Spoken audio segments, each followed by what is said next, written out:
Namastê. Hoje, dia do professor, do mestre, do guru, eu senti vontade de homenagear o mestre Francisco Barreto. E por isso eu vou compartilhar aqui um dos seus últimos vídeos.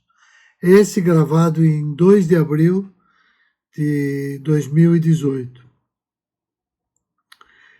Esse vídeo ele foi gravado na véspera da última viagem do Francisco ao Rio de Janeiro, quando ele, juntamente com alguns membros dos ashrams filiados à Grande Síntese e de outros membros fundadores da Universidade do Coração, estiveram aqui no Rio de Janeiro para a consagração do novo ashram Brahmala, no dia 8 de abril de 2018.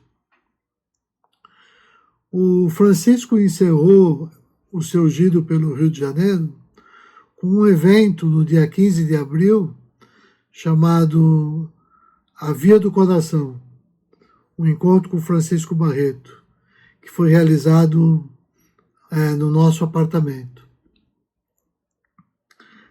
Após pouco mais de 2 anos dessa última visita, no dia 13 de novembro de 2020, o Francisco realizaria a sua passagem.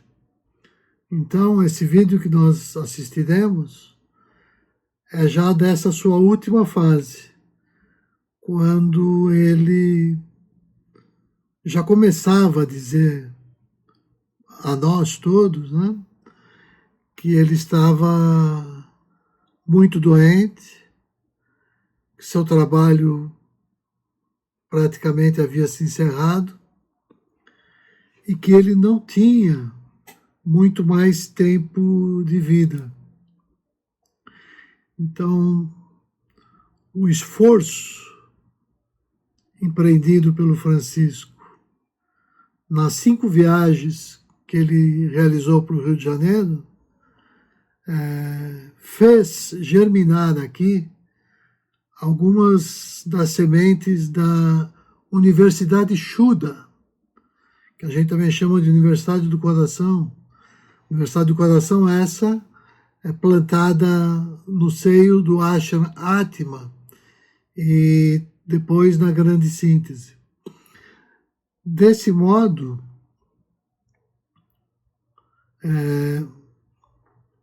no ano seguinte à sua última visita ao Rio de Janeiro, em 2018, a disciplina A Arte e a Ciência da Meditação, que eu tinha desenvolvido nos anos anteriores, passou a ser ofertada no Centro de Ciências Matemáticas e da Natureza da UFRJ. Isso a partir de 2019. E Cássia, né, do mesmo modo, seguiu atuando como uma gestora sintrópica, sendo cada vez mais bem-sucedida nessa sua missão de fazer germinar na universidade os valores do coração. Então, não dá para a gente resumir aqui a importância, o papel que representou Francisco em todo esse processo. Eu também não quero me estender aqui muito nessa pequena apresentação e também não vejo a necessidade de destacar os tópicos que ele aborda nesse vídeo. E o título escolhido aqui já diz tudo.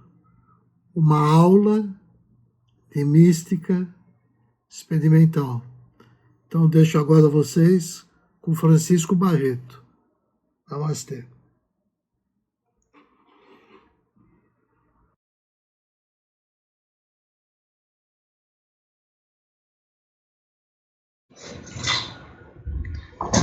Que estava em uma reunião onde íamos ler o 14º capítulo do Bhagavad Gita. o Pranayama Dharma Gita. E eu fiz umas perguntas preliminares antes da leitura e pude assim perceber que quando eu perguntei às pessoas alguma coisa, fale sobre o pranayama, mas uma coisa assim muito interessante, sabe?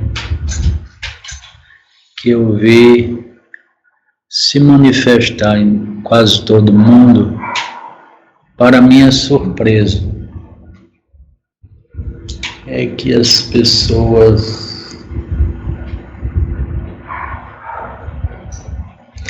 pouca importância davam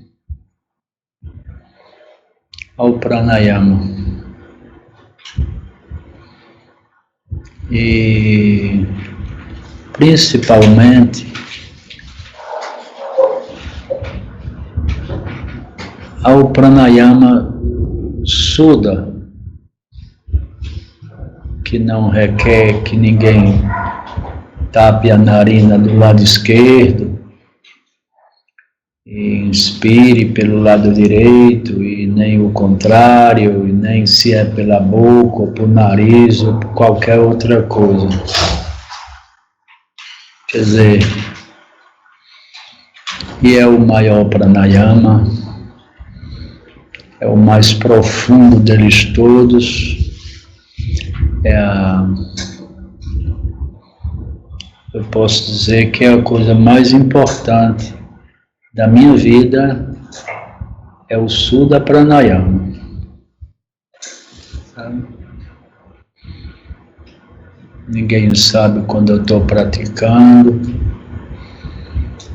e geralmente pratico o dia inteiro. Aprendi já essa lição de praticar o dia todo. E eu agora que terminei, já meia hora atrasado, eu perguntei às pessoas uma coisa, mas minha gente, como é que se pode considerar algo tão importante como secundário? Sabe? Quem pratica porque está lá na lição, mas conhecer profundamente o pranayama, né? O que é a inspiração, a expiração, a retenção. As pessoas desconhecem.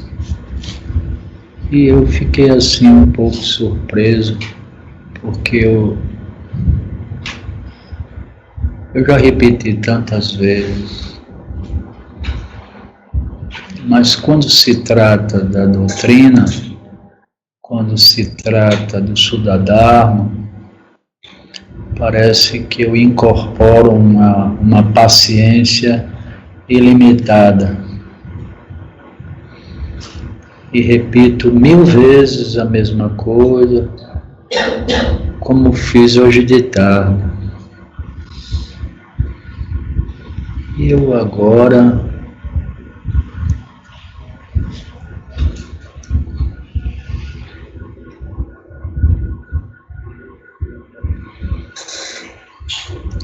será que você dá uma importância na sua vida sobre o pranayama?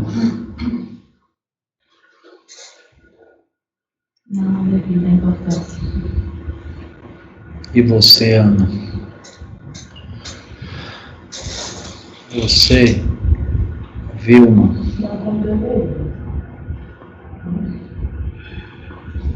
E você? Da mesma forma. Não,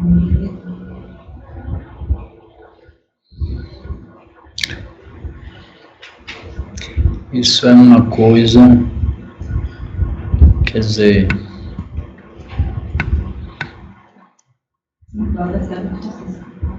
além do pranayama da minha prática, à noite, mas durante o dia não, como deveria ser, tranquilo, mas à noite, normalmente quando eu deito eu faço.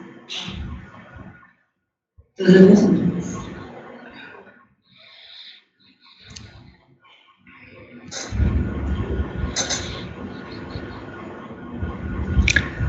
Tá certo. Não vou perguntar aos outros.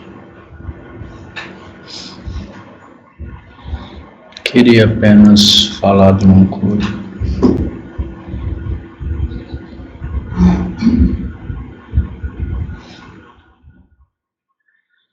O Pranayama Sudha, se a gente estiver com uma sonda de traqueostomia e o meu nariz totalmente obstruído, ainda assim eu posso plenamente praticar o pranayama o dia todo.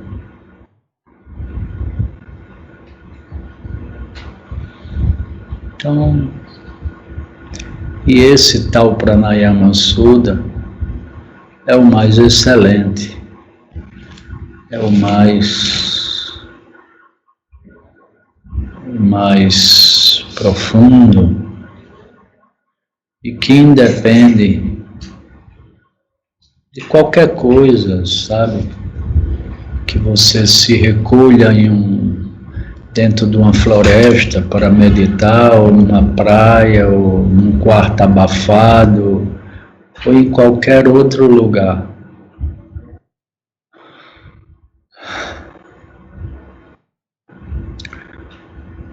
Você pode praticar o Sudha Pranayama. Ele não requer absolutamente nada, a não ser a disciplina de você o tempo inteiro estar atento ao conceito da síntese o dia todo.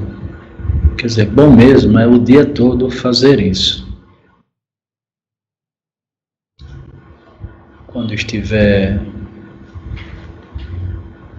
vivendo uma experiência desagradável, não queira rechaçá-la. Inspire o que ela tem a lhe transmitir. Se está vivendo uma experiência agradável, inspire e aprenda com o que ela tem a lhe transmitir. Esta inspiração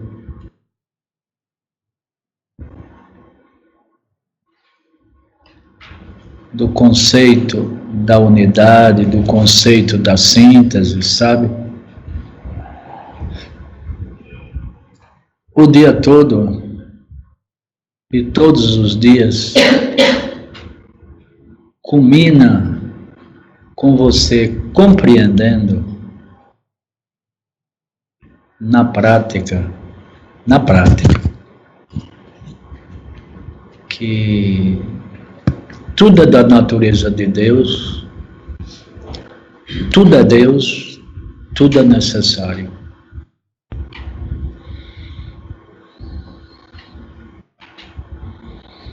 E isso é uma coisa fantasticamente eliminadora do sofrimento na nossa vida. Porque sofremos porque vivemos desbalanceadamente dando valor ao que é agradável e dando um certo desvalor ao que é desagradável. Ao que é agradável nós não queremos que acabe nunca. E ao que é desagradável a gente se torna incapaz de ver as maravilhas que ele tem para nos ensinar. Ninguém pode negar que na vivência que tivemos agora na Semana Santa, nós, principalmente no domingo,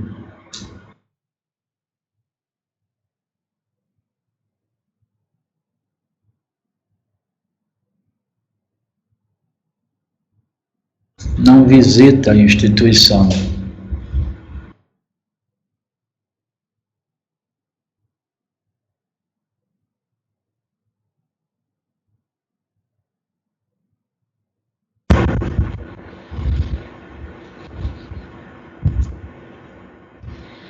Deu a todos nós a oportunidade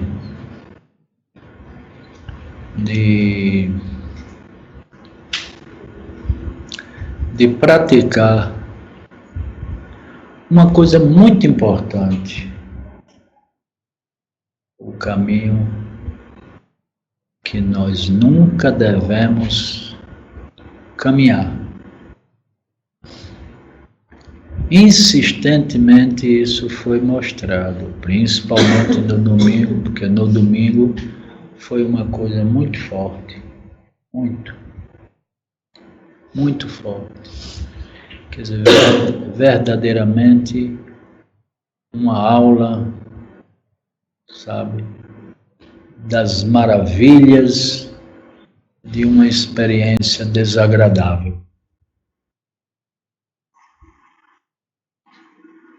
Sabe? De uma experiência desagradável. Quer dizer, essa foi a genuína vivência. A genuína vivência foi essa.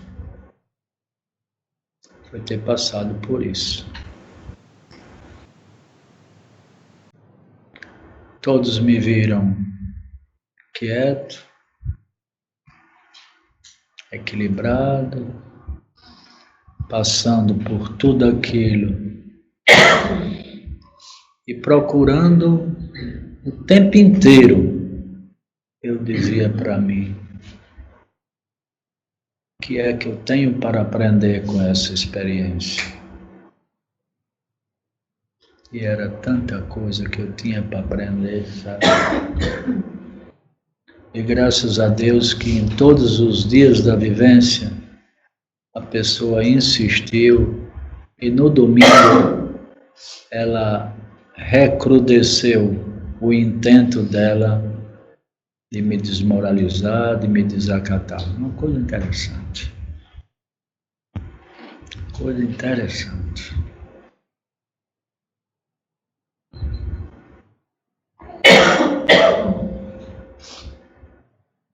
Muito interessante. E ali é por isso que hoje eu me lembrei de falar do pranayama, sabe? Porque eu consegui, sabe, descobrir as maravilhas daquela experiência. E só não podia dizer às pessoas explicitamente, pelo amor de Deus, fiquem atentos, porque essa é uma experiência divina, esta é uma divina oportunidade que todos nós temos de ver as maravilhas dos ensinamentos que nós estamos recebendo, que digamos era um contra-ensinamento. Todo mundo teve essa oportunidade. E o esforço foi grande o dia todo, e todos os dias, disso aí. No primeiro dia não foi tanto, porque eu tratei de falar sobre como aprofundar o conceito, né, da síntese do conhecimento. Falei muitas coisas, muito exemplo, muitas coisas foram ditas. E no outro dia, o sábado, já começou a prática. É como se na sexta foi a aula teórica e no sábado foi o laboratório.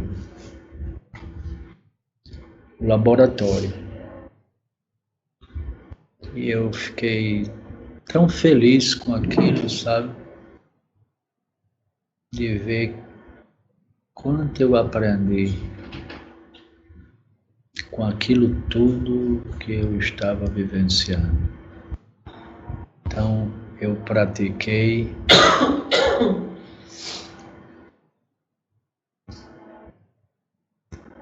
o lado desprazeroso da vida, eu pratiquei em reconhecer que tudo é Deus, tudo é da natureza de Deus, tudo é necessário.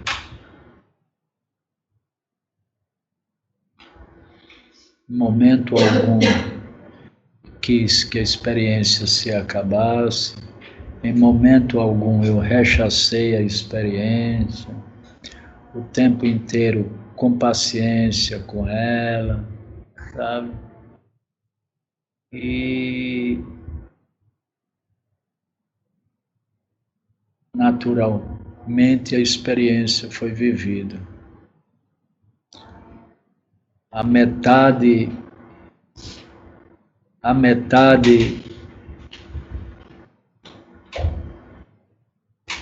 do universo eu vivi naquela experiência. E não vi por que rechaçar. Pelo contrário, gostei daquela aula maravilhosa de como descobrir o bem do mal.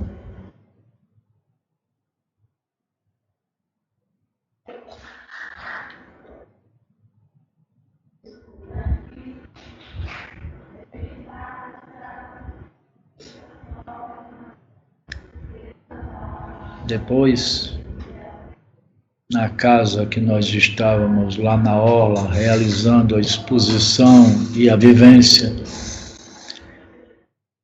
de repente entrou na sala de reunião, inesperadamente,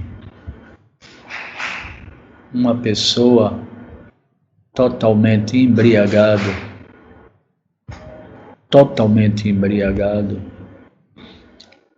possuído por seres espirituais de natureza sombria, entrou dentro da sala de reunião, sabe? E atravessou a sala, percebeu que num certo lugar era o sanitário, ele entrou para o sanitário, urinou no chão do sanitário, sabe? Depois ele saiu do sanitário, passou por mim, me deu a mão, eu dei a minha mão a ele, ele saiu e sentou na varanda da casa. 15 minutos depois ele novamente adentrou a sala, passou pelo meio de todo mundo com dificuldade, porque estava todo mundo sentado nas almofadas, sabe? Ele passou por mim, entrou para dentro do banheiro, repetiu tudo de novo, sabe?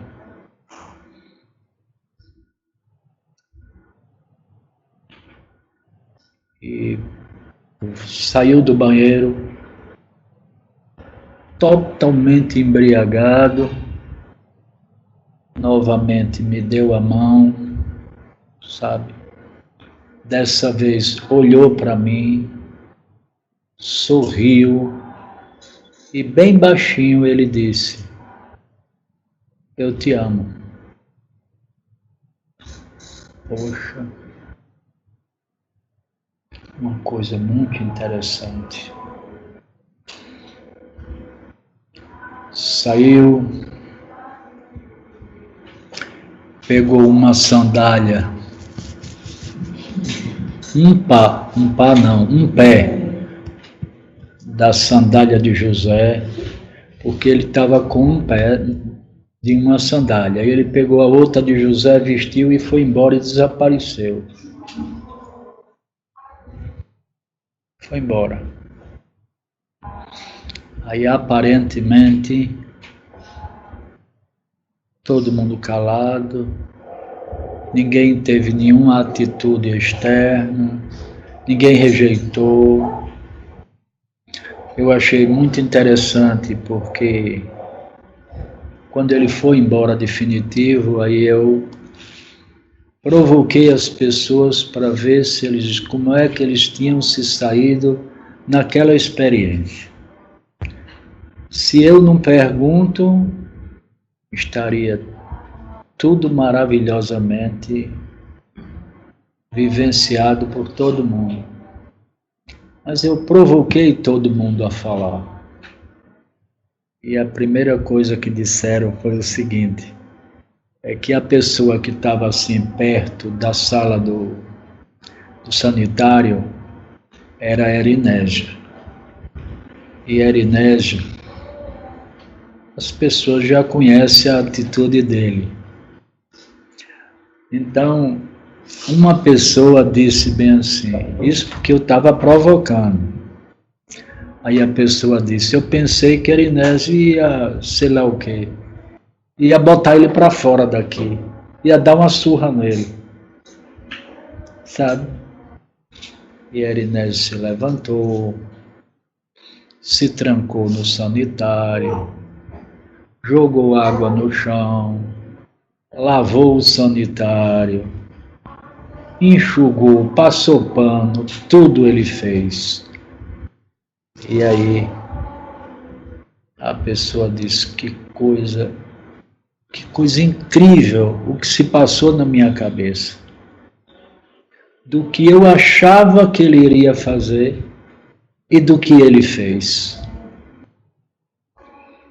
Aí todo mundo se animou com essa pessoa e cada um começou a falar. Gente que teve raiva porque ele perturbou o que nós estávamos falando. Gente que teve, olha, todo tipo de reação dentro da sala houve. Sabe? E até dizerem assim, você estava aí e nós tivemos uma reação. Mas eu queria saber, se você não estivesse aí, a minha reação não seria igual. Eu teria reagido dessa e daquela forma. Mas foi tantas manifestações que houveram das pessoas, sabe? E eu dizendo, nesse mundo silencioso da nossa cabeça, sabe? Se passa um verdadeiro tornado de pensamentos, de emoções, Mas é interessante como todos nós vivemos escondidos. Escondidos, ninguém fala. Mas eu, de certa maneira, eu catalisei, porque aquela experiência não poderia ser perdida. Ela tinha que ser aprofundada, tinha que ser estudada, e nós escutamos coisas fantásticas. Coisas fantásticas. Veja se vocês fazem uma viagem mental, sabe? Uma viagem mental. Como é você estar numa casa totalmente reservada, entrar um homem totalmente embriagado, passar pelo meio da sala de todo mundo, entrar para dentro do sanitário, urinar no chão e sair. Vocês imaginem a cena. Que coisa fantástica. E tenhamos a coragem de assumir qual seria o nosso comportamento, sabe? Eu assisti a experiência toda, sabe? Provoquei o aprofundamento da experiência. Isso tudo foram 2 vezes. Nós que já estávamos sendo testados com a experiência da tal pessoa que tinha muitos anos que não vinha na instituição. E interessante, mostrei a importância que é passar por aquela experiência, absorvendo tudo aquilo. 1 hora antes, eu estava num quarto e tive uma experiência que eu não participei a ninguém na hora que eu tive a experiência. O mestre apareceu e me disse: você vai vivenciar agora uma experiência. E essa experiência é o reencontro com uma pessoa que precisa se desculpar de você, que precisa lhe pedir perdão, que precisa lhe dizer que lhe ama. Aí eu me levantei da cama meio amedrontado, achando que era a continuidade da experiência que estávamos vivendo com aquela mulher que há muitos anos não nos visita, mas não era não. Era com esse ser embriagado, sabe? Eu não dei uma palavra, não tive a menor reação, não saí do lugar. Ele chegou 2 vezes, realizou o que tinha que realizar, e na saída ele me deu a mão pela 2ª vez, olhou para mim bem profundamente e bem baixinho, uma pessoa que estava de frente, que era o Elvis. Ele escutou: eu te amo. E aí foi embora com a sandália de José. Então, ali estava o modelo de como nós devemos vivenciar as experiências desagradáveis da vida. Porque não tem uma só,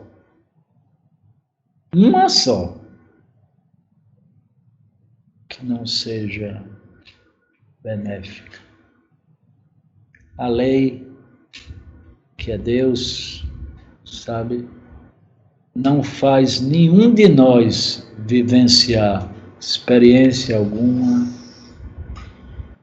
mesmo a mais difícil de ser vivenciada, que não seja para o nosso maior bem. Isso está inculcado na minha mente.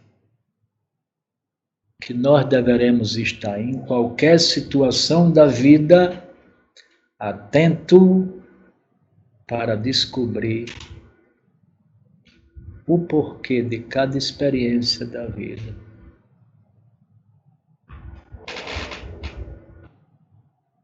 Tenho certeza que vocês aí do Rio de Janeiro e o pessoal lá do Rio Grande do Sul, que viveram, tanto o pessoal do Rio Grande do Sul viveu uma experiência forte, né?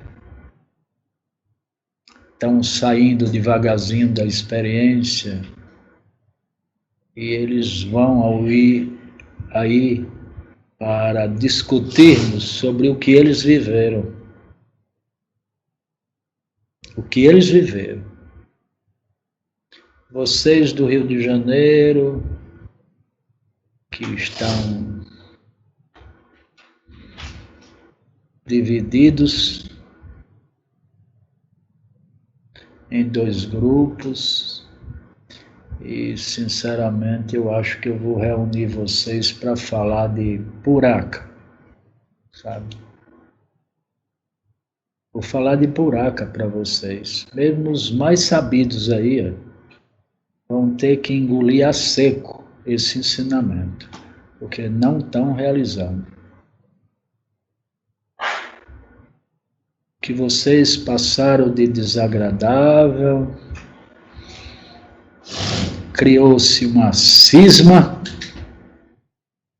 que motivou a separatividade, e eu digo a vocês, mesmo doente, acabado, arrebentado, eu vou aí ao Rio de Janeiro para realizar isso. Não é só por isso, não. Eu também vou ao Rio de Janeiro, porque me sinto num momento da minha vida, sabe, em que eu me acho agora, viu? Só agora, preparado para dar um passeio pelas favelas do Rio de Janeiro, sabe? E quando eu souber, olha, as Forças Armadas estão lá, é tiroteio para todo lado, aí eu vou convidar o irmão que vai comigo na viagem, e eu vou convidar ele para a gente fazer um passeio a esse lugar que está havendo um tiroteio, sabe? Porque eu me sinto num momento que eu sempre senti, mas agora muito mais, eu sinto que a minha presença, que é a presença de Deus em ação, né? Eu sinto que eu decidi, de uns tempos para cá, de tudo aquilo que possa obstaculizar a realização, a manifestação dos Purusharthas dentro de mim, eu estou me esforçando. Tem muitos anos já, sabe? E de tanto me esforçar nisso, eu sei de certeza absoluta, que provo isso em todos os lugares por onde eu passo. Que as pessoas reconhecem a divina presença dentro de mim. Não precisa me conhecer, não. De um jeito ou de outro, a pessoa facilita, a pessoa faz coisas incríveis. Aí eu digo, eu não posso perder essa oportunidade. Até que enfim, meu Deus, eu consegui a prática que os mestres tanto esperam de nós, sabe? O que os mestres esperam de nós, sabe? É exatamente isso. Eu me lembro da música de Paramahansa Yogananda, que ele termina dizendo,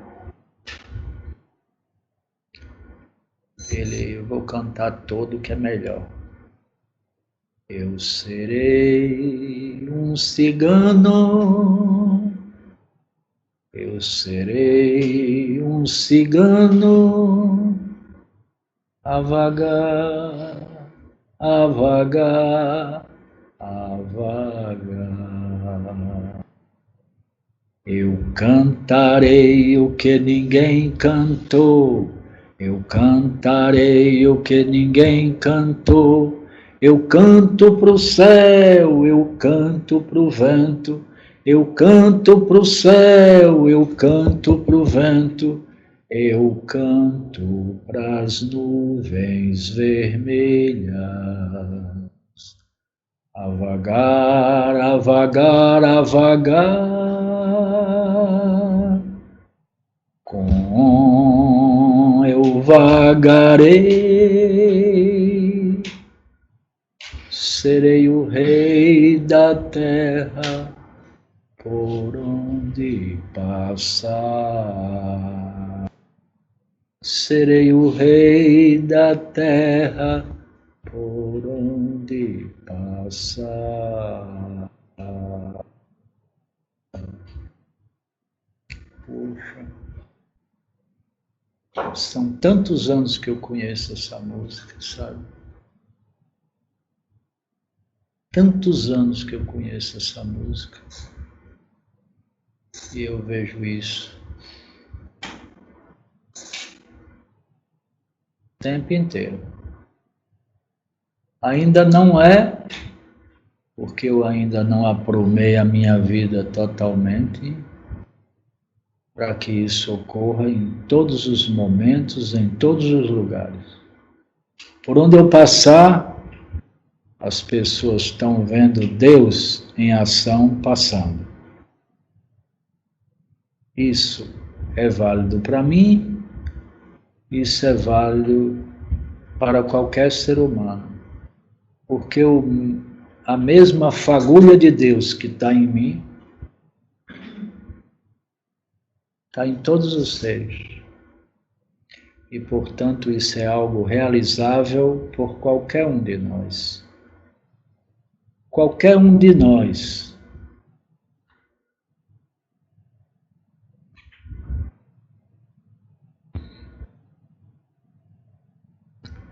Isso eu devo a esse esforço desses anos todos, sabe? Porque o que eu já fui provado nisso na vida, sabe? Ave Maria.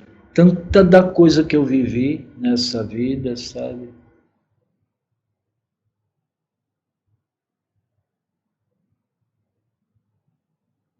E praticando isso, nem sempre alcançando êxito, afinal de contas não importa o êxito, importa é o regozijo com a realização daquilo que é verdadeiro.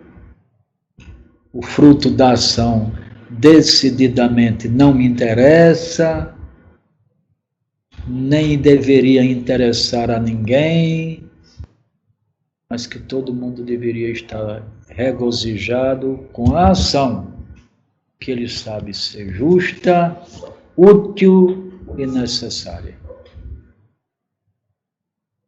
Pronto. Mas isso eu tenho certeza que eu persegui, sabe? Esses anos inteiros, isso aí. Porque eu sei que Deus me testou de toda maneira. Toda maneira. Até com o mestre. O mestre quase que me enlouquece. Mas eu me aprumei de novo e por causa do conhecimento do Suddha-dharma, ele já morreu tem muitos anos e eu não me sinto órfão nem desamparado, porque Deus me basta. Deus me basta. a mesma coisa nos experiências prazerosas da vida, sabe? Nunca me senti apegado a nenhuma delas. Algumas delas, Deus insistia em fazer elas se prolongar, e foi eu mesmo que tirei ela da minha vida. Algumas experiências prazerosas, exitosas, maravilhosas, sabe? Foi eu mesmo, não foi Deus. Foi eu mesmo que tirei da minha vida. Digo, Senhor, o Senhor está tardando muito, viu? Acho que o Senhor se esqueceu de me tirar isso. Então é eu que vou tirar. E tirei. Não é uma nem duas, não. São centenas de coisas que eu mesmo quis me retirar. De coisas extasiantes, sabe? E eu tirei da minha vida. Então, sabe em que deu esse esforço? Porque eu sentia dor tanto para me desfazer das coisas prazerosas, como sentia dor para descobrir as maravilhas das coisas desprazerosas. Mas eu tinha esse conhecimento na minha mente, o que é que isso ia dar, sabe? Eu sabia em que isso ia dar. E hoje eu estou numa colheita que eu não desejo, mas eu tenho que dizer que eu estou colhendo. Sabe? Eu estou colhendo. O que é que eu vou fazer? Estou colhendo e o único cuidado que eu tenho é de não me envolver com a colheita. O fruto é o mais maravilhoso que eu já experimentei na vida, que é o fruto da síntese, é o fruto do equilíbrio, é o fruto da equanimidade, é o fruto da equabilidade, é o fruto da compreensão, é o fruto de tanta coisa interessante, sabe? Que eu estou colhendo. E é por isso que eu vou aí no Rio de Janeiro. É porque eu estou, assim, curioso. Eu nunca vi ninguém correndo na rua com um rifle AR-15. Eu nunca vi ninguém de pistola na mão. Eu nunca vi ninguém matando assim ninguém. Eu nunca, estou com 67 anos, nunca vi ninguém matando ninguém. Eu agora quero ver. Eu tenho a impressão que eu vou vir do Rio de Janeiro carregado de rifles e de pistolas.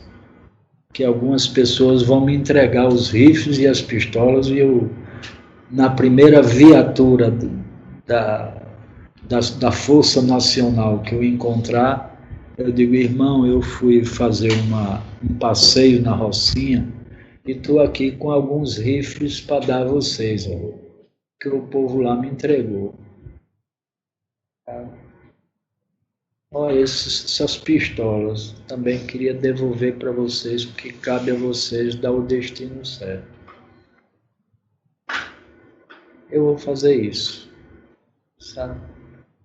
Porque eu já contatei com tanta gente marginal, eu já contatei com tanta da gente no projeto Reviver, que graças a Deus eu tive coragem de criar aquilo, sabe? E eu criei aquele projeto para treinar isso. Tá? E hoje me recordo de quanta da gente que mudou de caminho por causa do projeto, sabe? Por causa dessa parte interessante do pranayama, que é a primeira parte do pranayama. Que é quando a gente inspira a síntese, sabe? a gente inspira esse aforismo que diz: tudo é da natureza de Deus, tudo é necessário. Anos que eu venho fazendo essa inspiração, esse aforismo. E agora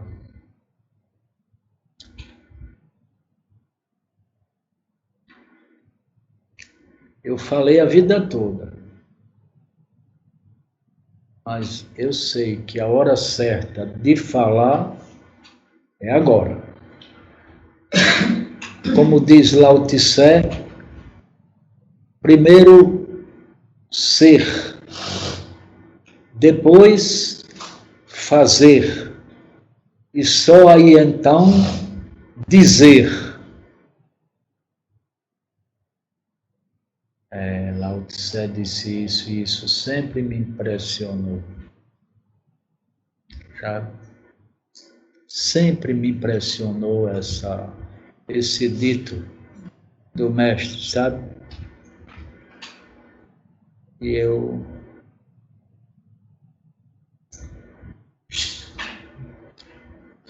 digo a vocês uma coisa. Olhando o povo ali do Rio Grande do Sul e vi quanta luta houve entre vocês e ainda existe, né? Quanta luta. Hoje estou vendo aí vocês 4 sentados juntos, né? Eu não sei o que é que se passa dentro da cabeça de vocês, como também não sabia o que se passava ontem na cabeça daquelas pessoas que passaram pela experiência. Mas eu tive curiosidade de querer saber o que estava se passando. E o que estava se passando era um tornado. Era tanta coisa que estava acontecendo, tudo oculto. Todo mundo se aproveitando do caráter opaco dos ossos do crânio para esconder o que estavam verdadeiramente pensando e fazendo o coração sentir. E essa é a nossa triste sina, viver escondido na opacidade dos ossos que compõem a nossa cabeça. Que ninguém sabe o que se passa no mundo do pensamento de ninguém, das emoções de ninguém, nada. E ontem eu fiz eles terem coragem de falar. Falem o que é que vocês estão passando diante de uma experiência tão inusitada como essa. E nós vimos que muitos estavam fazendo o oposto do que está sintetizado no aforismo. Tudo é da natureza de Deus, tudo é Deus, tudo é necessário.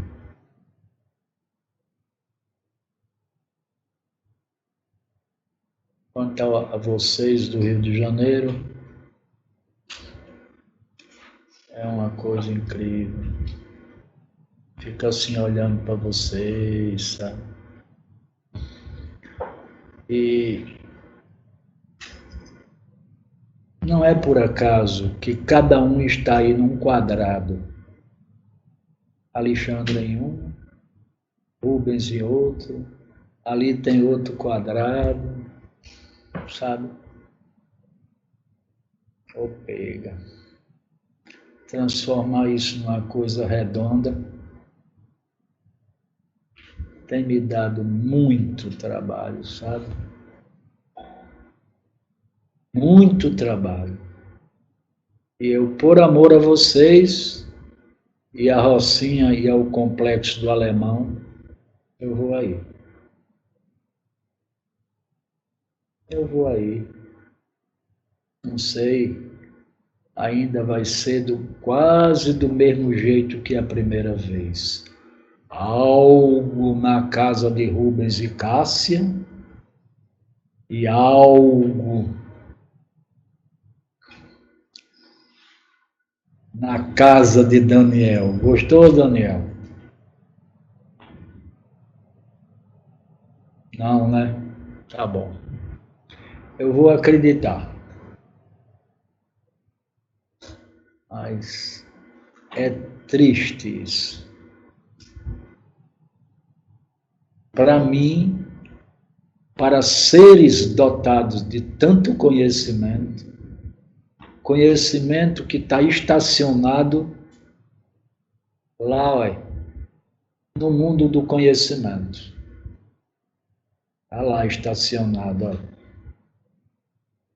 Vocês insistem em não querer realizar a síntese, sabe?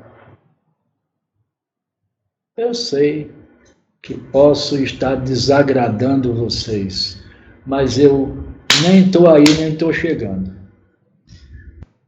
Eu sei que eu tenho que atear fogo aí no Rio de Janeiro.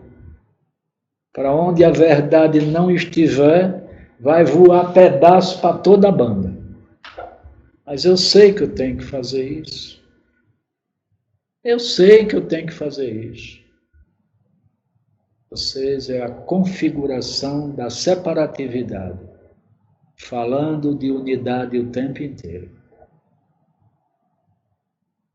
É só por isso que eu vou fazer esse sacrifício de ir aí. Que é um sacro ofício, viu? Porque eu, sinceramente, não tenho certeza se chego aí. Eu não tenho certeza. 1.870 quilômetros para uma pessoa como eu estou, mas eu vou.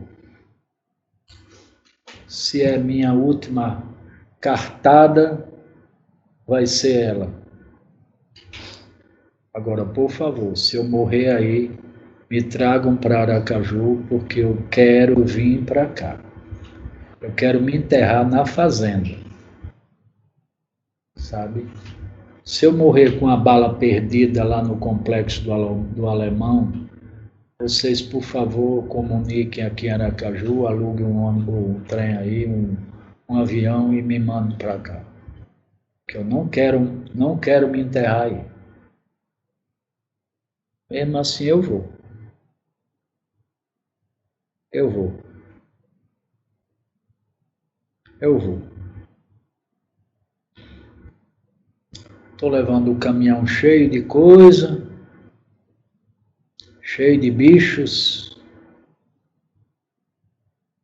Quantos bichos tem no Rio de Janeiro, né? Opa, que coisa interessante.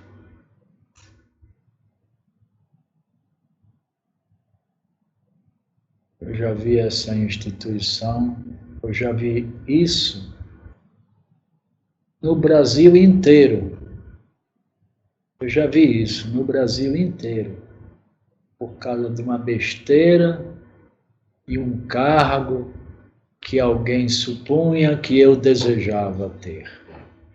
E eu nunca pleiteei, e a prova disso é que encerrei saindo da instituição. Eu não tinha vontade de nada disso.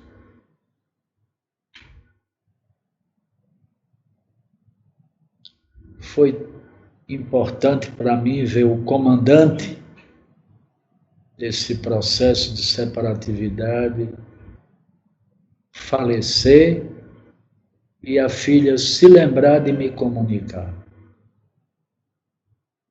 Uma coisa importante para mim, na mesma hora que eu recebi o comunicado, ela me dizendo que achava que eu gostaria de saber da notícia que o pai tinha morrido, eu falei que eu agradeci pela atenção, pela lembrança e que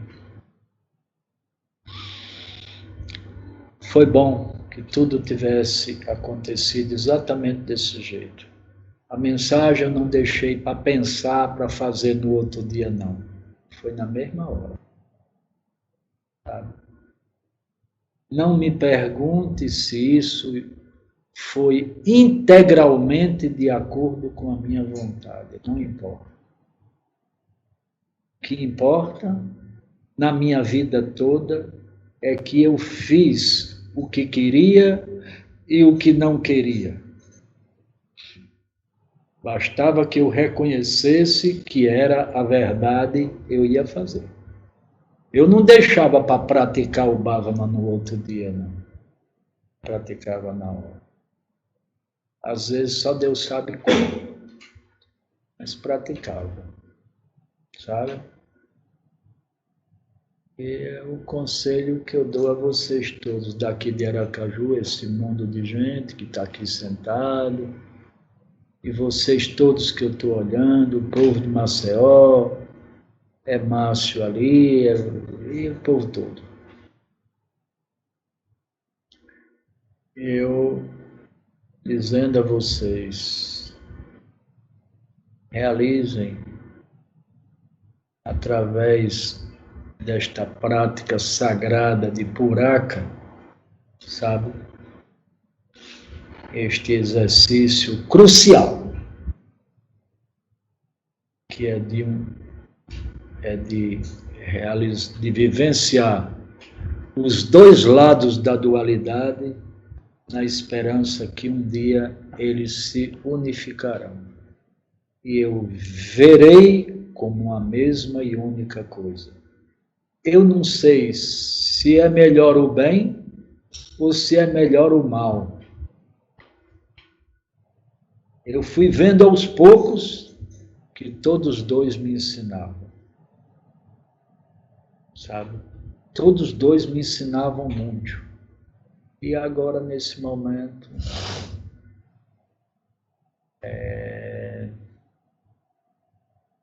eu digo a vocês que, não sei não, eu não sinto alegria vivenciando uma coisa boa, que me agrada, como não sinto alegria, como não sinto tristeza com uma coisa que me desagrada. Eu realizo porque eu sei que essas faces de Deus, que essas faces é de Deus, e que todas são maravilhosamente importantes para a minha vida e para a vida de todos os seres. Agradeço a Deus de ter botado os meus pés nessa instituição, sabe? E de ter tido a coragem, sabe? De praticar esses ensinamentos. Eu nunca vi um mundo tão sem graça, sabe? Como é o mundo só do conhecimento. Nunca vi uma coisa tão sem graça como é conhecer e não praticar. Eu acho uma coisa que você não tem nem como expressar isso. Eu não tenho. Se alguém diz de vez em quando, você está doente porque você leva muito a sério a vida. Ah, que coisa boa estar doente por isso. Isso é uma glória para mim, sabe? Uma glória para mim. É uma glória para mim estar doente desse esforço imenso desses anos todos. Nunca passeei, nunca viajei para o exterior, nunca andei para ali e para acolá em hotel de 10 estrelas, nada. As minhas estrelas estavam todas no coração. Nunca. Nunca tive vontade de nada disso. Ou melhor é ser mais honesto, né? Eu às vezes tive vontade. Eu tinha uma vontade de ir à Itália, conhecer o lugar onde eu morei nos últimos dias, sabe? Mas eu tinha uma vontade de conhecer esse lugar. E tem gente aqui em Aracaju que quer me pagar passagem, me pagar hospedagem lá no lugar, que a pessoa teve no lugar, escrito numa plaquinha bem assim, dentro de uma gruta, nos últimos dias, sabe? Aqui morou fulano de tal, sabe? Não sei porque eu tinha essa curiosidade, essa vontade de ir a esse lugar. E eu tenho escorregado tanto e eu não vou satisfazer a isso, a não ser que os mestres desejem que eu realize isso, sabe? Aí eu vou, mas caso contrário, eu já devia ter ido há mais de 5 anos, porque tem uma pessoa que me insiste o tempo inteirinho, paga sua passagem. Olha, eu tenho uma comadre que vai tirar o seu passaporte, não, o seu título de eleitor, que está atrasado 20 anos, sabe? Eu vou tirar seu passaporte. Eu digo, não tire não. Sabe por que eu não vou? Porque eu quero muito ir. É por isso que eu não vou. Nunca perdi nada com esse jeito de ser, sabe? Quando eu dizia, eu quero, mas não vou, eu auria forças para eu dizer, eu não quero, mas eu vou ficar. Aí eu percebi essa maravilha, onde era o lugar que eu adquiria força para permanecer sem querer, era naquilo que eu queria e eu dizia, não vou. Cada dia eu me fortalecia nisso. E hoje, poxa, é maravilhoso morrer, apesar de doente, né? Frágil, fraco e tal. Mas eu me sinto tão forte que vou aí ao Rio de Janeiro. Estou fraco, acabado, arrebentado, vocês vão ver como é que eu estou. Mas, no entanto, tenho a fortaleza para ir aí. E aí se concretiza o que São Paulo falou. Quando eu me sinto fraco, é aí que eu sou forte. Sabe? Helena Blavatsky dizia, somente quando o corpo físico estiver totalmente exaurido nas suas forças, e você tiver perdido totalmente a esperança de qualquer recurso externo, aí você terá o desejo supremo de se unir a Deus. Puxa, eu estou vendo isso. Helena Blavatsky tem razão. Então eu posso até adoecer mais. Porque eu estou achando uma maravilha perceber isso. Que meu desejo de Deus, minha fome de Deus aumenta a cada dia. Na exata medida em que o corpo vai se exaurindo, ele vai perdendo as forças. Mas eu estou percebendo isso. Não pense que eu estou dando aula de masoquismo a vocês, não. Eu estou dando a vocês uma aula de mística experimental. É isso que eu estou falando a vocês. Sabe? E, portanto, está tudo certo. Amanhã eu saio daqui de Aracaju. Já a gente está me perguntando qual é a hora que você vai sair. Eu não digo a ninguém. Eu não queria ninguém lá na porta do prédio. Eu quero sair numa hora qualquer que Deus quiser. Quero despedida, Não quero nada. Sabe, não quero nada. Eu vou sair uma hora qualquer. Eu não sei que hora é essa. Pode ser meia-noite, pode ser 11 horas, pode ser amanhã 4 horas da manhã, pode ser qualquer hora. Agora, se o povo montar vigília aí na porta do prédio, eu não posso fazer nada. Mas mesmo assim eu vou dizer que não gostei. Porque se sabe que eu não quero, então deveriam respeitar minha vontade. Eu respeito todo mundo, não vivo invadindo a vida de ninguém. Então respeita essa minha vontade tão simples. Eu não quero amanhã ver ninguém na hora da minha saída. Pronto, eu não quero. Quero nada de até logo, e sei lá o que. Não quero.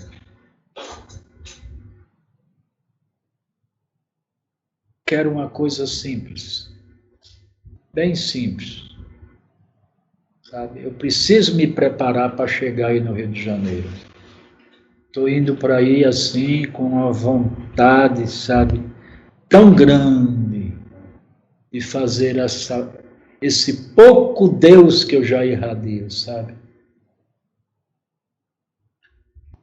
Espargir sob as plagas do Rio de Janeiro, sabe?